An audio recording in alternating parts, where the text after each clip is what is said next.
What's going on, everybody? Welcome to the GameTime Podcast. Very, very eventful segment we just had.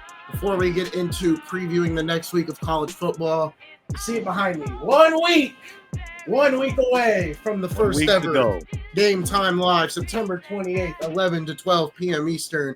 If Ramon is fashionably late, don't blame him. He's just got swagger like that. Big thank you to Matt Gaddis. I believe he will be joining us next week. We will see. He may be joining us for that first live show to talk college football. But once again, big thank you to Matt Gaddis. If you need some insurance help, right? If you need some offensive line protection, some good protection, like the Ohio State offensive line, you need to call Matt Gaddis. You need to give him a call for some great protection. So that way you can get some stuff done, get those throws out, hit the check down, whatever you got to do. But folks, it's time to preview some college football. We've got a big slate this week. This is where, those first couple weeks are fun, but this is where the money is made. We're going to each go over the biggest game we're looking forward to. Ramon, you can go first. The biggest game in college football, period. Ohio State, Washington. You know why? Because they're the national champions, period. Don't want to hear nothing else. They're traveling. My Buckeyes are traveling all the way out to Washington. All right. Time difference. Got to adjust. They undefeated. Their quarterback is a little shifty guy who can throw the ball, can run it. They're having some success. They're 3-0. They're rebounding from losing their coach and their staff to that team out in the SEC that's not doing really well. There's someone on this podcast is going to try to tell you that should be a prime game, nostalgia. But Ohio State, Wisconsin. My Buckeyes got to show, hey, we can throw the ball consistently downfield. You guys, look, I'm here. You can hear me? Washington. You said Wisconsin. My bad. I'm thinking about Wisconsin. I don't know why. Same quality opponent. Nah, they 3-0, man. Quality opponent. Man, who did Alabama lose to? Oh, Let's do your thing, man. Come on, back. I keep getting the peanut gallery keep bothering me. All right. My Buckeyes got to show that, hey, we got a vertical threat. We got to be able to use them. Got to be accurate. We got to spread the ball around. We got to rush for over 150 yards. We got to maintain, our strength and our composure and our speed on defense. And we're playing against a team that's up and coming, that's undefeated, and we are the national champions. We're always targeted. Best game in college football. Second best game is Oregon and Penn State. Don't let nobody fool you. Two best games are in the Big Ten. You got two top 10 teams about to play each other. Well, that was my game. It was Oregon and Penn State. I think this. Then follow up on that, then, my guy.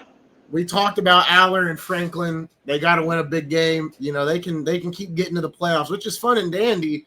But the Philadelphia 76ers get to the playoffs every year, and their fans are unsatisfied. And they're basically the same fan bases. So for the most part. So hey, at least they got the Eagles. That's their saving grace there in Pennsylvania. But this is a big game for Penn State. It's at home. I think the whiteout. I think the crowd's going to be ridiculous. I think this is going to be one of the best games. The only problem is it's on NBC and that ugly looking score bug. That's my only issue, is that it's going to be on NBC. But other than that, I think it will be a good game. This is a big game for Penn State. Hopefully they can get some revenge here. Dante Moore. We haven't talked about Oregon a lot on this pod, but that's because they ain't played nobody. This is a good chance. This is really Oregon's coming out party for the nation. For people that probably haven't been watching Oregon because they haven't played anyone this season. This is a big moment for Oregon. This is a really big moment for Penn State. This is going to shape the Big Ten right here. Who's going to be playing for a conference title? Because obviously I don't think Ohio State loses a game this year. So when I'm IU, I'm watching this game with a lot of intent, because either way, it's benefiting IU to whoever loses this game, because you got to play both of them this season. So big game in that one. I think Oregon will win. If Penn State wins, we got a lot to talk about for sure. Just to piggyback on that, this is Penn State's opportunity. They've had wideouts in big games, big opportunities. Ohio State a couple years ago. They had Michigan a couple years ago. Now they've got Oregon. At some point, James Franklin has to push through and win this type of game. I know the natives in Penn State are restless, and they're saying if he doesn't win this game, we should look to let him go. Well, you got to think about who his replacement would be. But I think Oregon does win the game, but I still think James Franklin is the guy for Penn State.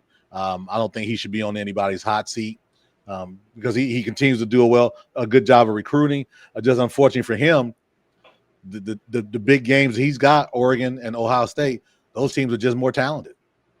So that'll be an interesting game to see what happens for sure. But I agree with you both. I think Oregon wins that game at Penn State this weekend. I'm going with Penn State. Okay. Why?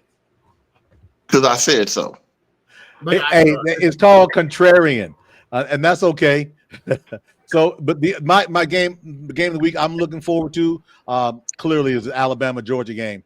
Alabama's been left for dead since the beginning of the season. Lost against Florida State.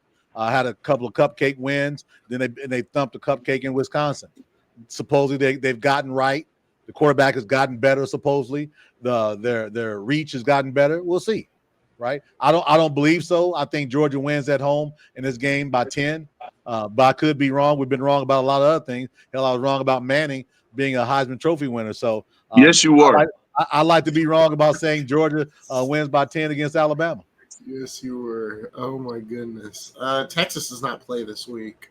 I was just making sure. A&M does against Auburn. That'll be a big. That'll be a big A&M. one. I think A&M wins though. They're at home. I think A&M wins.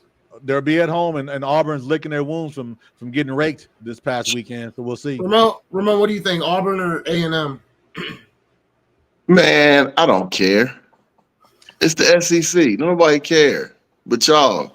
Nah, I think Auburn's gonna win, man. I just like really. Yeah, to me, there comes a point when a physical team is the light switch turns on, and you put everything together. If you got physicality, all right, on your side, you always be in the game. If you're a physical team, you're gonna always be there. Yeah. So now when everything else catches up, you become a very good team. If you look at all the great teams, the Bamas of the past, the Georgias, the Ohio States, the thing that they have in common is they're physical. When Ohio State got off their square, it's because they stopped being physical and started trying to be a really finesse team. They're back to being physical. Alabama is similar. It's kind of a finesse team. They're not as physical as they used to be. If they get back to being physical, they get back to being Bama. They get back to being dominant because you can make a mistake when you're physical and you're fast. Yeah. But when you're not physical or you're not fast, you better be very efficient. Ball better be on point. When you making 38 to 40 passes a game, yeah, better be on point. If not, you're in trouble. Good point on that one for sure. Darrell, I'm gonna bring this game up. I'm gonna bring this game up for you. Mississippi State and Tennessee in Mississippi State. This could be an upset. If you've never been to Starkville, Mississippi, this isn't a night game. It's a 3:15 game. But those cowbells, it's good for 3 or 4 points every game. And Mississippi State isn't a great team. But those Cowboys and that stadium literally rocking, moving back and forth, it's going to be tough for Tennessee to hear. I'm picking Mississippi State in an upset this weekend just because I think Tennessee is reeling still from that Georgia loss, the way they lost, right?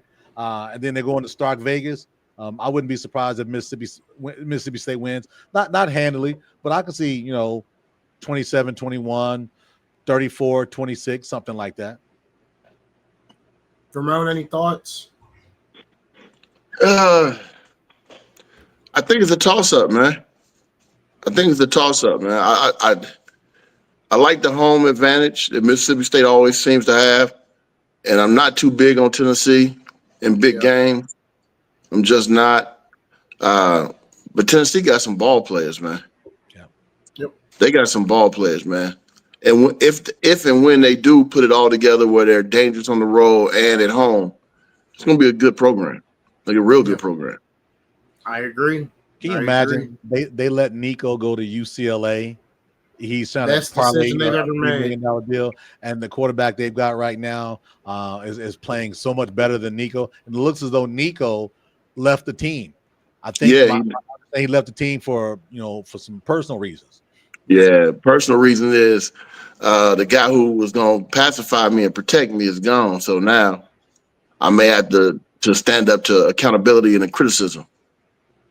I say a dark horse game this week coming up is Notre Dame, Arkansas. I know we talked about it a little earlier. They're in Fayetteville this week. Notre Dame's traveling down south. Notre Dame's defense allowed 30 points against Purdue. And you just said Arkansas's quarterback's what? First in passing in the number SEC? one quarterback in the SEC right now. Dalen, my note is Taylor Green. Dual threat quarterback, really good. They had some bad things happen for them, like say yesterday, the fumble, just ridiculous against Memphis. But they're going to score some points. So the question would be, will Notre Dame be able to keep up from a scoring perspective at Fayetteville, Arkansas next week? I'm gonna give you another one. IU, Iowa. At Iowa.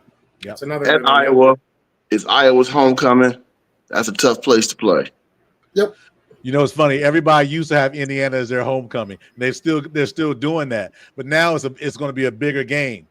So if we've been talking about Indiana doing great things, they got to beat. They don't have a choice in not beating Iowa, and realistically thumping them. Yeah. Coming off of you beat the number 9, and we understand preseason rankings are not always right, but you just thumped the 9-ranked team at home this week yesterday. Yeah. You need to go into Iowa and thump them as well. So if they don't, or if they take a loss, all the tough talk for Kurt Signetti and everywhere I go as I win and all those things, a lot of air going to be let out of his balloon. So if he says when they go to Iowa and lose, with him saying everywhere I go I win, I'm going to politely tell him stop going to Iowa. Yeah. Yeah. Yeah. Good point. I think Ramon. I've met a lot of people that are funny. I think Ramon's got the best comedic timing I've ever seen. That's a good call. Everywhere I go I win. Well, you didn't go to Iowa and win. Hey, man, Coach C, I like you, man, for real, man. These are just jokes, all right? So if I ever have a kid that's really good that you can recruit, man, you can have him, man. I'm just joking. And Coop is my boy. I love the family. Shout out Omar Cooper. Broadcasted a good amount of games for him. LSU, Ole Miss. At Ole Miss. I smell a Kellyism a brewing, but we will see. The coach that does the least with the most. Brian, a.k.a. I'm going to blame somebody, Kelly. Yeah, I smell taking Ole Miss in Oxford. Give me Ole Miss in Oxford, Mississippi, to beat the LSU Fighting Tigers. A day game, so it's not a night game. So the people in Oxford won't be as wired up as they would be if it was a night game. Ole Miss has a good offense, but the defense still has some opportunity to get better. But I'll take Ole Miss in a close game. Give me LSU, but yeah, it'll be close. I don't care who wins. Of course. But let me tell you this. From a coaching standpoint, I am going to watch this game from beginning to end multiple times because there may be some of the most creative offense in this game that we've ever seen. Both of these guys can get creative. So from just an aesthetic standpoint, I got to watch this to see how they get people open, to see how they block things, the formations they use, how they shift defense. It's going to be very, very interesting. This would be that game. I forget the cast on ESPN, the simulcast where it shows you all 22. Yeah. This would be a game when you want to watch the game like that. You want to watch the all 22. Yeah, you want to watch all 22. That you'll see guys breaking open. Then Isaiah, the good thing about it is you can see when quarterbacks are throwing the ball late. That's what I noticed when I watched that, throwing it late. And it's crazy how some of these guys are 4- and 5-star quarterbacks coming out of high school, and they're consistently late, waiting for a guy to be open versus throwing him open. And by the time he's open, by the time you pull the trigger, it's over. That DB with 4.5 speed is already in the lane now. Man, dude. Yep. So yeah, that's the one I want to watch. I'll be sure to be emailing their directors of football operations and things like that. Like, can I get their grad assistants. Can I get some cut ups of this? I need to see how y'all did this. I need to see what y'all did here. I need to see y'all mesh concept. Please send me the cut ups. Yeah, I think it'll be a good game. At Ole Miss should be a good one. Another one to keep in mind: Arizona versus Iowa State. That should be an interesting one. Iowa State trying to stay in it, to make the playoffs. Texas Tech does not play this week, but that'll be another big game as well. Illinois takes on USC. I think USC wins. Yeah, I do too. I think USC wins. Yep. So if USC wins and wins big, does that devalue that IU win? No. Well, I think it does. Because no. they were ranked number 9 when they got thumped. Then they go turn around the next week and get beat again. Yeah, if you're Indiana, you want Illinois to win out the rest of the season. You want them to win. You want them to win the rest of the season. You don't want them to lose unless they play Penn State or Oregon. So you're right.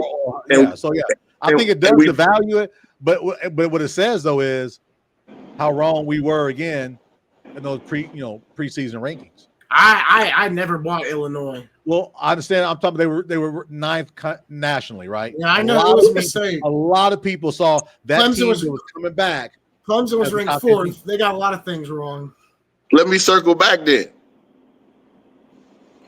If they lose, Illinois lose to USC, and it devalues IU's win against Illinois, then it is fair to say that Indiana and Nebraska are in the same tier, because that's a bad win. That's not a good win. We're moving on. Oh, we can move on. My bad. We're not doing that again. Isaiah, I got him. He said it. I led him into the trap. He did it. That's not a real trap. That ain't no real trap. Everybody knows that if Illinois loses again, that devalues anything that Indiana did. But they got nothing to do with Nebraska. Please. I got him. Dude. This has been a fun episode for a multitude of reasons. Is there any other game you guys want to talk about? We didn't really go in depth here, but I think it's really because a lot of these games are a wait and see type of situation. They're going to be close games. Ramon, just to continue for you to hammer it on here, what are your thoughts on Alabama and Georgia? Man, I think that college football needs Alabama to be good, so they got to win, man. They got to put up a big fight. They got to win. I'm a college football fan in the very end. And college football ain't college football if certain teams, if Georgia's not good, if Alabama's not good, if Ohio State's not good, if Michigan's not good, college football tears off a little bit. We need those type of programs to be good all the time, because you know what? It starts arguments or fights or discussions or podcasts like the one we're doing. If we don't have a good Alabama and we don't have a good Ohio State, and the team up north tails off or gets an NCAA suspension deeper than what they did, we are in trouble. It's not fun anymore. Look at the Florida schools. To your point, right? It's crazy. Florida State, Miami, University of Florida. I mean, it's been years since there's been any significance out of any of those teams. And both of them are good this year, and it's more interesting. What's even worse than that is out in the West Coast. California. I think the West Coast. I'm gonna show you this. You remove Oregon, and the West Coast is the version of Tunica, Mississippi, from a casino perspective. It's dead. 20 years ago, the Pac-12 was all the rage. Yep. 20 years ago, Tunica, Mississippi was all the rage. Fast forward to 2025, they're mirror images right now. USC got to do it this year. Yeah. That's another team that, like, when they're not good, I mean, it definitely hurts. Yep. When USC's not good. As we talked about, right? We've got our alliances, our teams, and that's fair, right? But I think we all would agree as well to Ramon's point. And we need more than 4 good teams.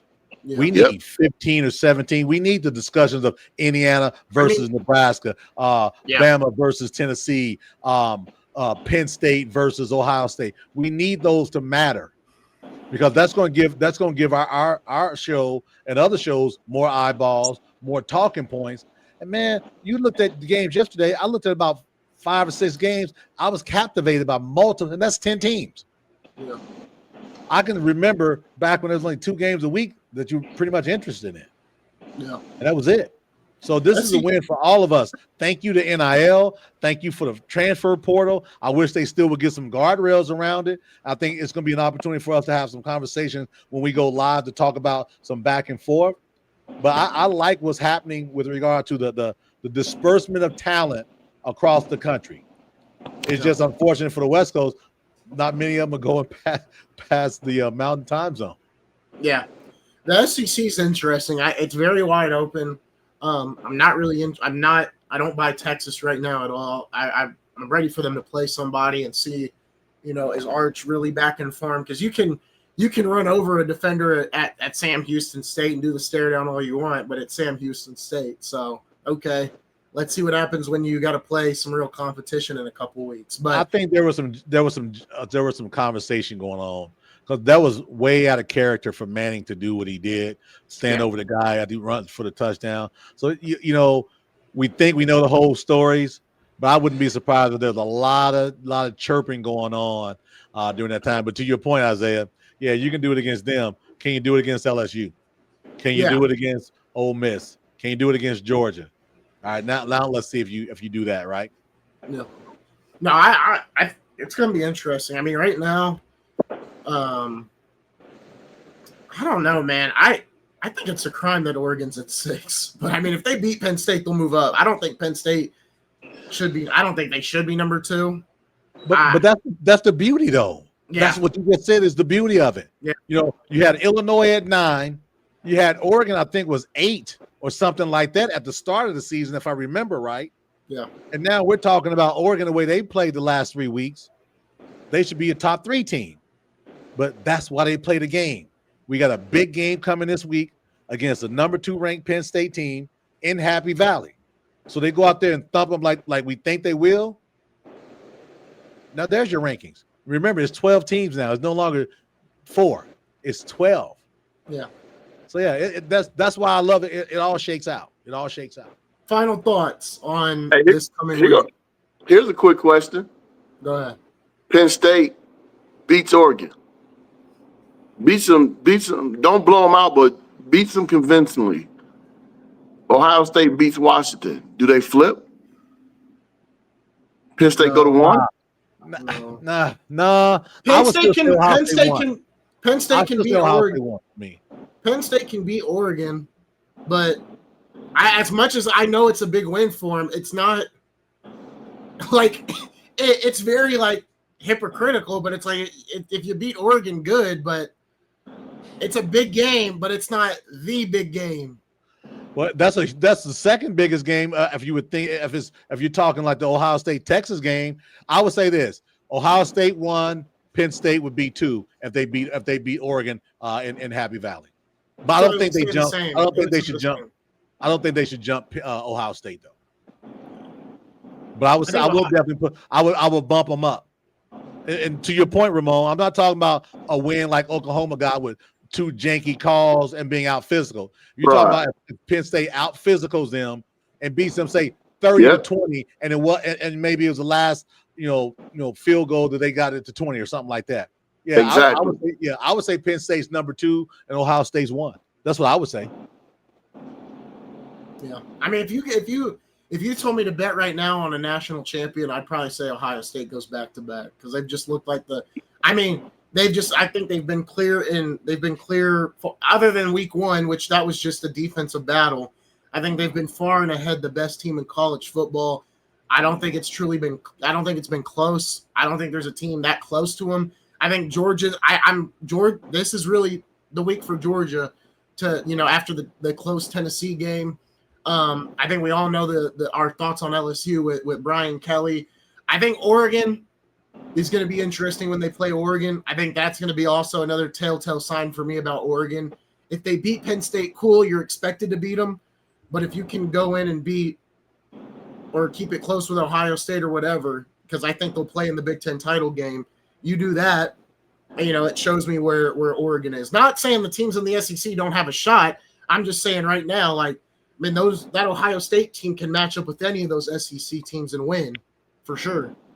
Yeah, but and again goes back to why they play the game. Ohio State's challenge will be simple. You got Penn State at home when you play them, and then you got Michigan on the road last game of the season, right? But the good thing for Ohio State is the way these teams. I love the way these teams make their schedules. Right? They got Rutgers the week before Michigan, because they've already had their bye week. So you got to find, hey, who can we get? I love all of the top programs do this, and it makes all the sense in the world, right? So November 1 is Penn State, Ohio State, and November 29 is Ohio State, Michigan, and we know how that can go. Ohio State, Michigan, the talent level for Ohio State is greater. But it's Ohio State, Michigan. Yeah. We gonna do it this year. We're going back to the old ways. Yeah, I think they're gonna beat them, but the fluky play here, a fumble here that we've seen in the past. Yeah, I can see it happen. Sort of like the Auburn Alabama deal. Auburn's never had more talent than Bama, other than the year that Cam was there. But you pick the kick six, the grave digger. You see all these things that happen, these close games. We said, man, this team is way more talented. Man, it's just something about those real rivalry games, right? Ramon, you asked about Penn State and the tier ranking that I gave earlier. I don't think they would be in tier 1 even if they beat Oregon. I think they'd still be tier 2 because, and I say this because they can beat Oregon right now, but I don't know if they do it come playoff time. It's like Dallas can beat the Eagles and Kansas City in the regular season, but they're not going to do it in the playoffs. I respectfully disagree. What's that quote, Darrell? Every dog gets a bone once in a while. No, well, it's two of them. Every dog. No, I won't do that one. A stop clock is right twice a day. I'll use that one. I'll make it. That's a little bit more. I would be Penn State if they win on Saturday. But what I'm saying is, you saying there wouldn't be a tier 1 after beating the number 6 team. So it's only one team in tier 1 then. Is what you're telling me? Yeah, probably Oregon would drop down to tier 2. Okay. Hey, the beauty of having opinions, man, we all have them. But if Penn State wins, I mean, they're still not tier 1. Oh, to you, you're right. You think they would? I said to you, yeah, you're right. To me, no, I think they're tier 1. Because we just talked about how dominant Oregon has been.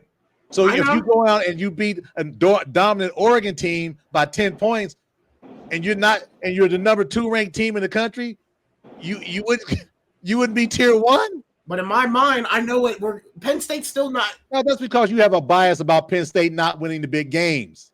Yeah, that's not right. But you gotta. It's got to be a separation. You can't blend it. That's just like saying, "Hey, look at Nebraska. They've done nothing in the last 29 games against ranked teams. What about right now? Penn State's number 2, and they beat the number 6 team by 10 points this weekend. They're not that would mean worst case they would still be number 2. And you saying they're not tier 1. Oh. Okay. I mean, that's your hill to die on. I mean, I respect your opinion. Penn State convincingly beats Oregon at home.